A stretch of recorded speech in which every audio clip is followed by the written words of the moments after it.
공연의 첫 번째 대사는 바로 싫어요. 이 단어를 표현하는 방법은 정말 많습니다. 싫어요! 싫다고! 싫다니까 진짜 싫어! 아, 너무 싫어! 아, 싫다고 정말! 싫어! 싫다고요! 싫어!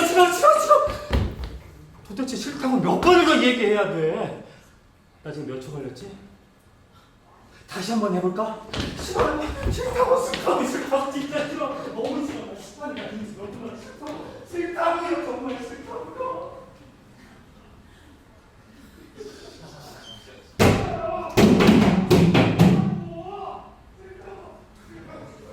싫다고 싫어요. 싫다니까 안 할 거야. 싫다니까 정말 싫어요. 안 한다고 싫어요. 싫다니까. 이번엔 몇 초 걸렸지? 싫어요. 를 얼마나 오래 외칠 수 있을까요? 오늘 밤 이 질문이 내 머릿속을 맴돌고 있습니다. 아니, 우리 모두의 질문일지도 모릅니다. 방금 보신 건 프롤로그였습니다. 예전부터 이런 프롤로그가 있으면 참 좋겠다는 생각을 했었는데요. 공연이 시작되기 전 제작진 중 한 명이 무대 위로 올라와 관객들을 바라보며 한마디만 하면 됩니다. 조연출님? 싫어요? 만약에 모든 극단들이 한꺼번에 싫어요를 외친다면 어떨까요? 오늘 밤 여기 모인 모두가 한꺼번에 싫어요를 외친다면 어떨까요? 하나, 둘, 셋! 싫어요! 이것도 공연의 일부인가 궁금증이 생기겠죠? 근데 우리는 도대체 무엇에 싫어요라고 말하는 걸까요? 비밀 하나만 알려줄게. 내가 사실 비밀은 아니야. 그건 바로 이 공연이 여러분에게 도착하기까지 이미 누군가에 의해 검열당했다는 겁니다. 내용을 확인당하고 이런 공연을 하려는 의도가 불편한 요소가 있으면 잘려나가고 도대체 뭡니까? 검열을 거친 후 공연은 겨우 허가를 받았지만 아이들에게는 보여주지 말라는 조건이 붙었고 약속했던 대로만 공연해야 한다는 규제가 생겼습니다. 그래도 지금까지 살아남아서 정말 다행이야. 하지만 그렇기 때문에 이 작품은 원래 모습 그대로가 아닙니다. 검열이라는 보이지 않는 손이 이 작품을 다시 썼거든요.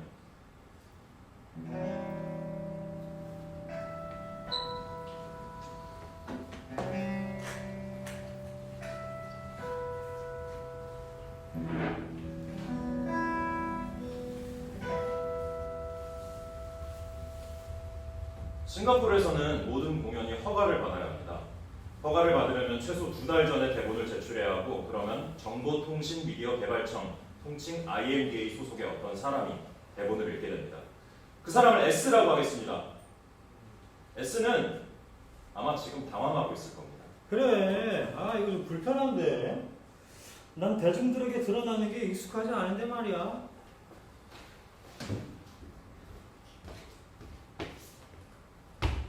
S는 공무원입니다. 나라가 굴러가게 하는 공무 시스템의 일부입니다. 나는 내 일을 하고 있을 뿐이야. 나도 내 일을 하고 있는 거야. 사실 나 요즘 너에 대해 많은 생각을 해. 난 항상 내 관객과의 관계, 그리고 그들과 나누고 싶은 대화에 대해 고민하거든. 근데 그 사이에 네가 끼어들어. 내가 네 첫 번째 관객이야. 아니, 넌 관객이 아니야.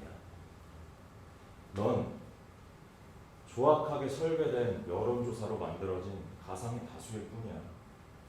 넌 친정부 성향의 자문위원회가 만들어낸 합의야.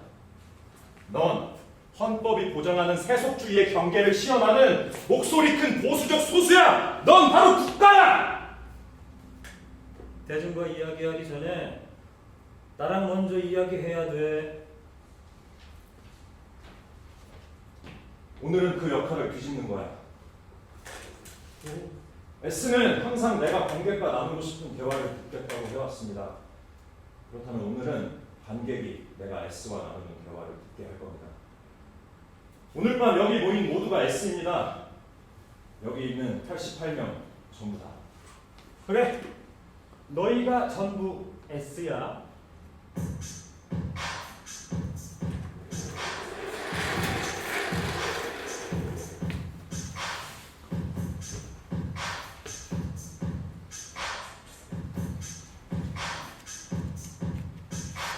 자, IND의 검열 기준을 한번 살펴볼까요? 욕설이 적당히 나올 경우 일반 관람, 욕설이 많으면 주의 요망, 강한 욕설 포함 시 청소년 관람 불가. 그럼 이거를 실험해 볼까요? 시발. 시발, 시발. 시발, 시발, 시발. 여기까지는 일반 관람가입니다. 그런데 한 번 더 하는. 시발. 오케이. 이제 이 공연은 주의 요망 등급입니다. 좀 더 가볼까? 님이 시발 지랄 좀 하지마, 걔 족같은 새끼야. 자, 이제 이 공연은 청소년 관람 불가. 예! 이런 식으로 예술이 수치로 환산되고 창작이 숫자로 제한되는 겁니다. 검열 기준이 명확할수록 그 기준이 얼마나 엉뚱하고 우스꽝스러운지 드러나게 된다는 거죠. 너에게. 그래, 바로 너 말이야. 지금 이걸 읽고 있는 너. 이걸 읽는 사람이 너 말고 또 누가 있어?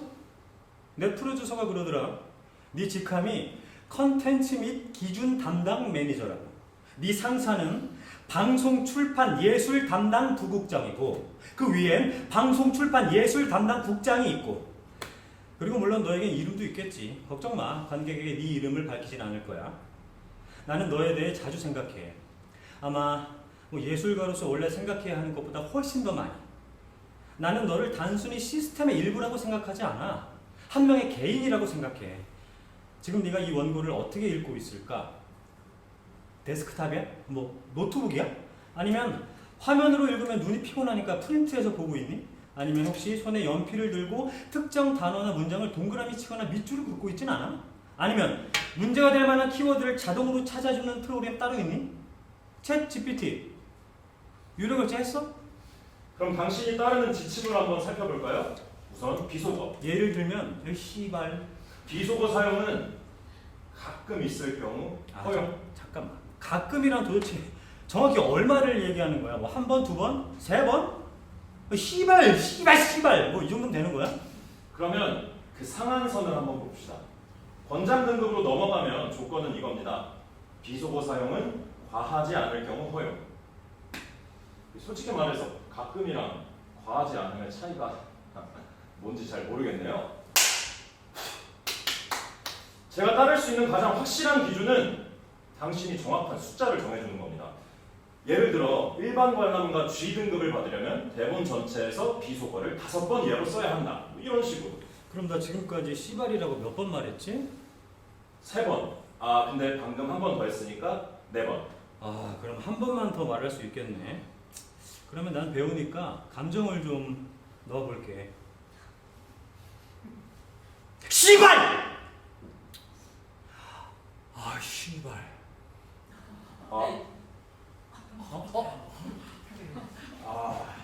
이제 이 공연은 G 등급을 못 받게 됐습니다. 혹시 눈치채셨나요? 기준이 더 명확해지는 만큼 그만큼 더 우스꽝스러워진다는 걸 말입니다. 등급 시스템이라는 게 참 그렇습니다. 정량할 수 없는 걸 숫자로 정의하려고 하죠. 그럼 다음 등급으로 가볼까요? 권장 16등급 강한 비속어 사용. 단 가끔일 경우 허용. 예를 들면 보지, 젖, 자지. 이건 참 흥미롭습니다. 왜 자지나 도지 같은 생식기 관련 욕설들이 성행위를 의미하는 씨발, 18보다 더 강한 단어로 취급되는 걸까요? 아니 그리고 왜 마더퍼커는 별표로 일부를 가려놨으면서 나머지 욕설들은 그대로 놔두는 걸까요? 좋습니다. 이제 권장 16등급을 목표로 가보겠습니다. 그러니까 준비하세요.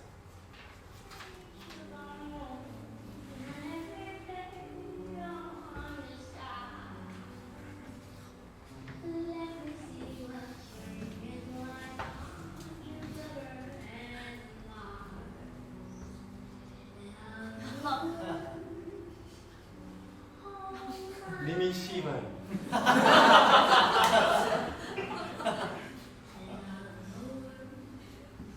자지. 오지. 슛.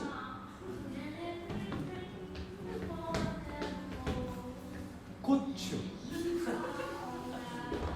씹.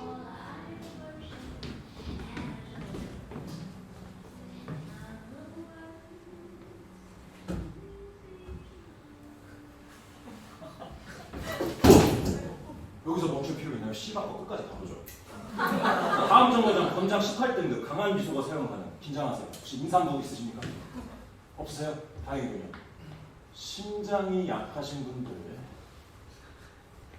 조심하세요. 근데 이거 너무 싱겁지 않나요? 아니, 강한 비속어라니 대체 뭘 말하는 거지? 님이 씨발보다 더 강한 욕이 있긴 한 거야?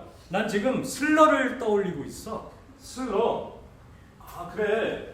권장 18등급 지침에는 이런 항목도 있네. 논란이 될 수 있는 인종 또는 종교적 이슈를 다루는 경우 강한 인종적, 종교적 고정관념을 조장하거나 공격적인 언어를 사용할 경우. 제 작품 중 하나에 실제로 제가 알고 있던 한 기독교인 아주머니를 모티브로 한 캐릭터가 있었습니다. 극 중에선 아들 캐릭터로서 기독교인인데 평생 도교를 믿어온 어머니를 강압적으로 개종시키려고 합니다. 당신들은 이런 장면에 대해 관객들의 안 좋은 리뷰를 받을 경우 책임을 져야 한다고 말했습니다. 그리고 실제로 공연을 본 한 관객이 이렇게 질문했습니다. 아니 도대체 왜 기독교인 캐릭터를 이렇게 만든 겁니까?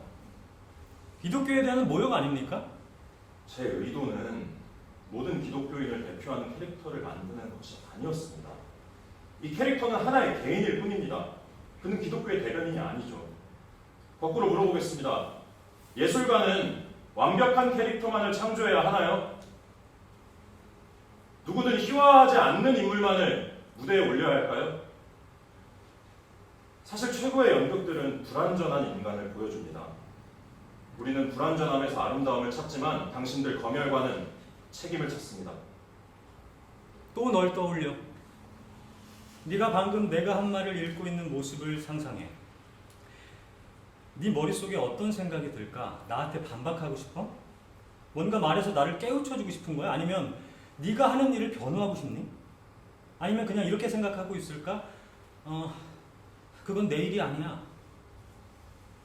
난 당신이 일하는 곳을 참 자주 상상해봤습니다.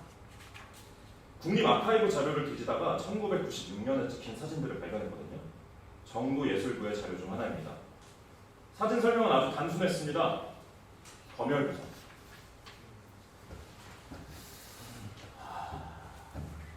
솔직히 이런 사진이 대중에게 공개되어 있다는 자체가 참 감사하게 여겨집니다. 때때로 좀 검열이라는 게 뭔가 불투명하고 비밀스럽게 운영된다고 생각했거든요. 그런데 이 사진에서 유일하게 불투명하고 비밀스러워 보이는 건 어두운 사무실에서 선글라스를 끼고 있는 저 양반 뿐입니다. 나 이런 사진 정말 좋더라. 열려있는 박스들, 쌓여있는 VCD들. 경찰이 자신들이 압수한 물건들을 쫙 펼쳐놓고 막 자랑하는 것 같아. 우리가 이렇게나 많은 물건들을 단속했습니다 같은. 그리고 진짜 바빠 보이는데? 이거 사진 좀 봐. 이거 표지 사진. 산드라 블록이지? 이렇게 말하고 있는 것 같아. 아니 잘못한 게 없는데 도대체 왜 겁을 내는 거야? 그리고 여기 검열관들이 실제로 일하는 모습입니다. 전 검열관들이 각자 따로 개인 감상실 같은 게 있을 거라고 생각했거든요. 왜냐면은 조금 거시기 할 수도 있잖아요. 예를 들어 옆자리 동료는 아동용 만화 영화를 보고 있는데 당신은 엄청 야한 성인물을 보고 있다면 그때 옆자리 동료가 살짝 곁눈질로 쳐다보는 게 느껴지면 나는 이 장면 진짜 불쾌한데 그냥 억지로 보는 거야. 정말 역겨워. 그리고 나서 테이프를 되감습니다. 왜냐하면 장면이 시작된 타임코드를 입력해야 하거든요. 그런데 이렇게 보니까 되게 이상해 보이네. 너 또 보려고 일부러 돌리는 거 아니야? 아니라니까. 타임 코드를 잊어버려서 그런 거라고. 나 진짜 억지로 보고 있어. 억지로.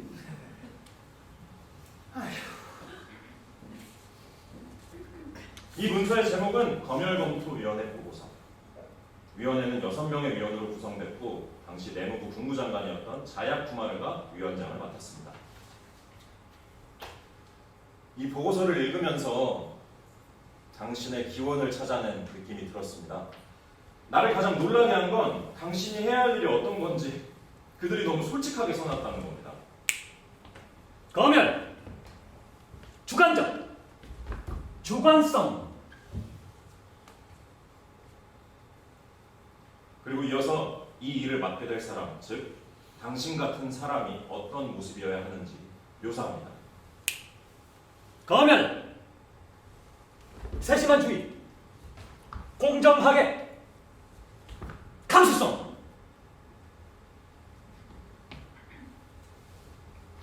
이들은 당신이 행사할 수 있는 힘을 인식하고 자문위원회를 구성할 것을 제안했습니다. 검열, 논란, 자문위원회, 보여주기.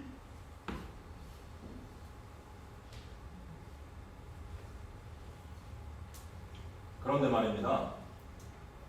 이 자문위원회가 어떻게 구성될지에 대한 내용은 없습니다. 공정한 대중 여론의 단면을 대표하는 사람들이라는데 대체 그게 누구인지 명확하지 않죠. 결국 문제는 디테일에 있습니다. 검열, 규정, 유연성.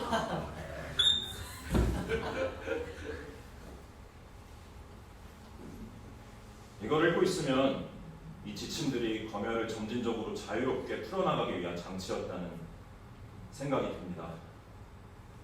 그런데 왜 이 지침들은 늘 우리를 더 보수적인 방향으로 끌고 가는 데 쓰였을까요?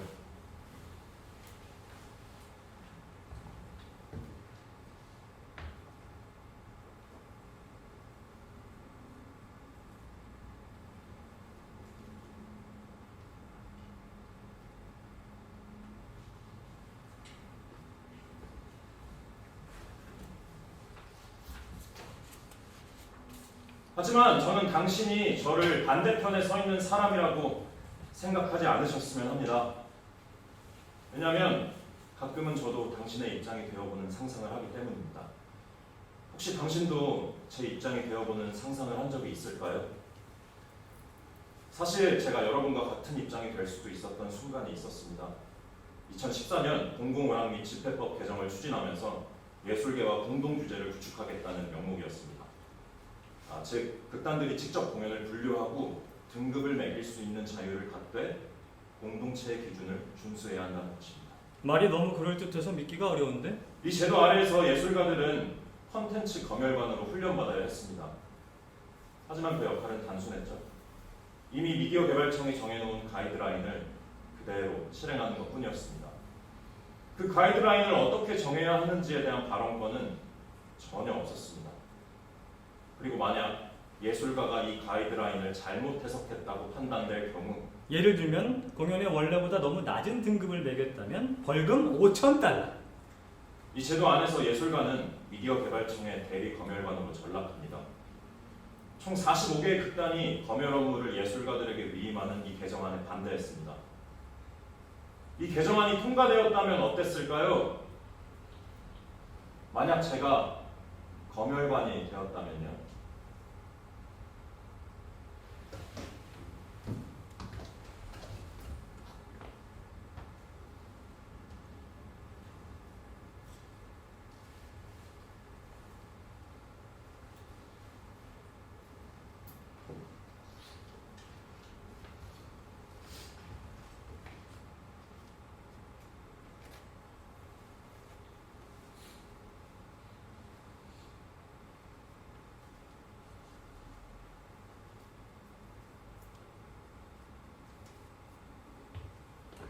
증거물 A.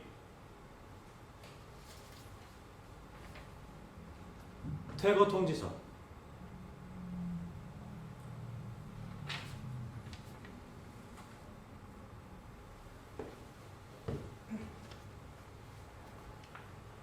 미납된 의료비 고지서,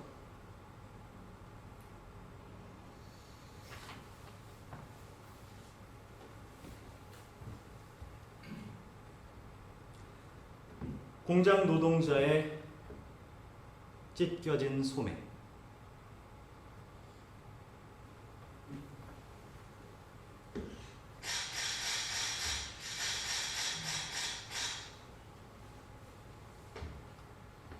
증거물 B. 에이즈에 관한 의료 안내 책자,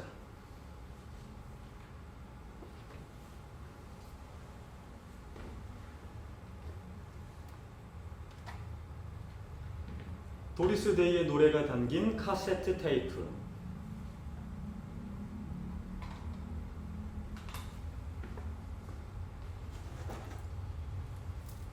금빛 롤렉스 시계,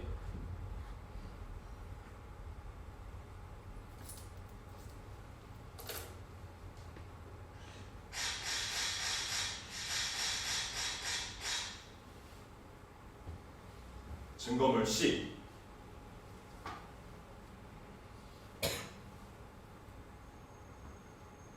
핏자국이 묻은 베이지색 히잡,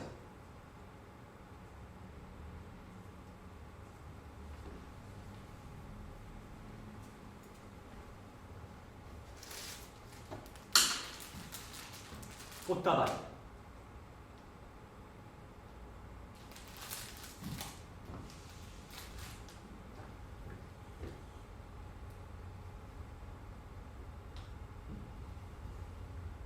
한 개의 치아,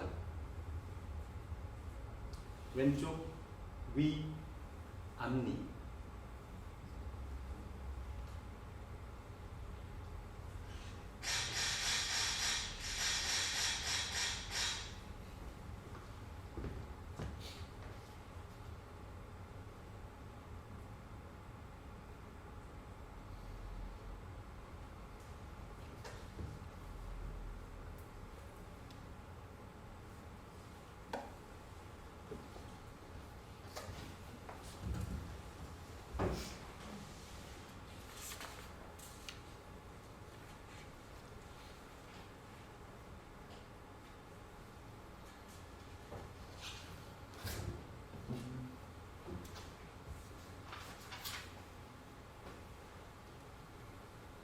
저는 항상 이 질문을 하고 싶었습니다. 당신에게 검열지침이란 무엇인가요? 당신들이 명시한 6가지 콘텐츠 요소는 다음과 같습니다. 인종 및 종교, 사회적 규범, 폭력, 누드, 성적 콘텐츠, 언어. 여기 어디에도 정치적 요소에 대한 언급은 없습니다. 그런데도 당신의 예술 오락 분류 데이터베이스를 보면 15개의 연극이 사회 정치적 이슈 또는 언급을 이유로 전장 18등급을 받았습니다. 영화 검열위원회 의장 에이미 추아는 이렇게 말한 적이 있습니다. 우리는 컨텐츠를 분류함으로써 여러분들에게 선택권을 제공하는 겁니다. 예를 들어 여러분이 인종 문제를 다루는 연극이 불편하다면 혹은 LGBTQ+ 관련 연극을 보고 싶지 않다면, 강한 언어 표현이 거슬린다면 소비자 주의사항은 여러분이 성숙한 컨텐츠를 선택할 수 있도록 도와주는 겁니다. 그런데 성숙한 콘텐츠라는 표현은 어떤 조언을 주는 걸까요? 그 말이 당신이 선택권을 행사하는데 어떤 도움이 되나요? 대체 누가 결정하는 겁니까? 당신이 어떤 콘텐츠를 다룰 성숙함이 있는지 또 없는지를요. 그리고 그건 대체 어떤 성숙함인가요? 혹시 성숙한 콘텐츠라는 표현이 정치적 콘텐츠를 감추기 위한 코드로 쓰이고 있나요? 저에게 있어 모든 연극, 모든 예술은 본질적으로 정치적입니다. 그걸 정치적으로 받아들일지 않을지는 관객의 선택일 뿐이고요. 그렇다면 당신은 어떤 연극은 정치적이라고 인정하면서 또 다른 연극은 그렇지 않다고 판단하는 이유가 무엇인가요? 저는 당신을 비난하고 싶은 게 아닙니다. 다만 이제는 당신이 우리 대본을 심사하는 것과 똑같은 수준의 검토를 나도 당신께 하고 싶습니다. 당신은 지금 무엇을 짊어지고 있습니까? 당신은 무엇을 숨기고 있습니까? 당신의 의도는 무엇입니까? 왜 콘텐츠 요소에는 정치적 요소를 명시하지 않으면서 실제 등급 분류에선 그 말을 등장시키나요?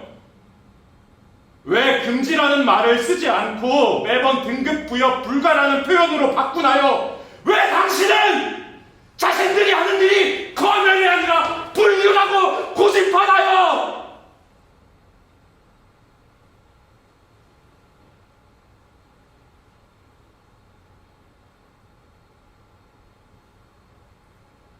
우리는 더 나아질 수 있는데 그러지 않기로 합니다. 우리는 더 큰 존재가 될 수 있는데 스스로 작아지는 길을 택합니다. 우리 국민은 우리 삶에 더 큰 권한을 가질 수 있는데 권력을 소수에게 집중시키는 선택을 합니다. 그렇다면 이 분노를 어떻게 해야 할까요? 욕을 해야 할까요? 하지만 저는 이미 이 연극의 시작에서 그렇게 했죠. 그러다가 새로운 아이디어가 떠올랐습니다. 이번에는 관객 여러분께 참여를 요청하고 싶습니다. 혹시 긴장되시나요? 걱정하지 마세요. 그냥 핸드폰을 준비해 주시면 됩니다. 잠시 후 저는 여러분 앞에 서 있을 것입니다. 여러분께 사진을 찍어 주실 것을 부탁드립니다.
만약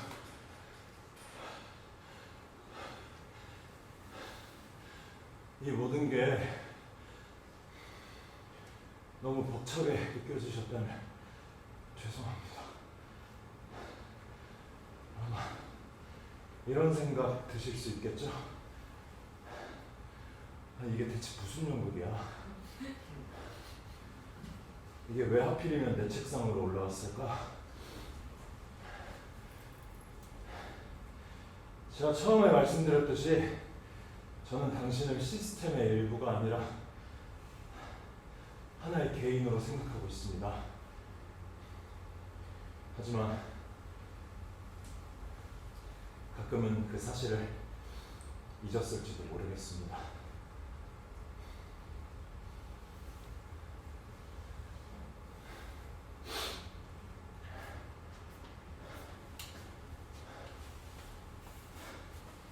당신은 연극을 어떻게 감상하시나요? 연극이 제출된 대본이랑 정확히 일치하는지 계속 확인하면서 보시나요? 근데 그럼 그건 연극이 주는 경험을 잃어버리는 건 아닐까요? 혹시 이런 적 있으세요? 어떤 장면에서 갑자기 온몸에 소름이 돋는 적, 어떤 대사가 너무도 세게 와닿아서 속으로 맞아 하고 외친 적, 어딘지도 모를 곳에서 갑자기 뜨거운 눈물이 솟구친 적. 죄송합니다. 제가 질문이 너무 많았죠? 앞으로는 어떻게 될까요?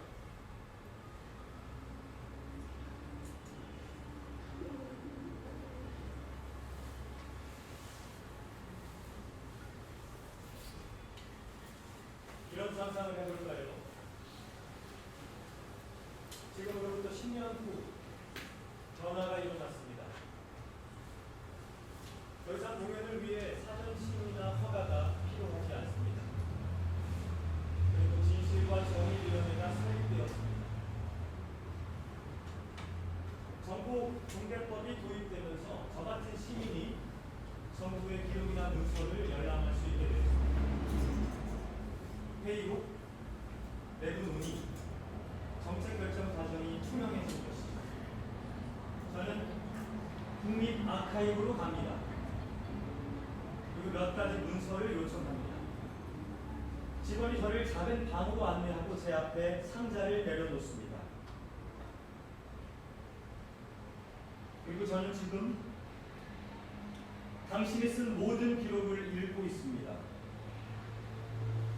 한때 검열관이 자신의 정치적 신념을 지키기 위해 검열을 이용했던 사건, 내무부 장관에게서 걸려온 전화, 제 대본이 정부 부처 여러 곳을 돌아다녔던 흔적,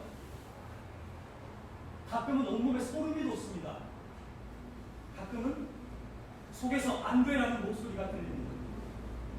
가끔은 뜨거운 눈물이 솟구칩니다. 그리고 저는 당신의 이름을 발견합니다. 당신이 제 대본을 검토했던 사람이군요. 바로 제가 쓴 이 대본을. 저는 연락처를 찾아 당신에게 연락을 합니다. 놀랍게도 당신은 저와의 만남을 수락하셨습니다.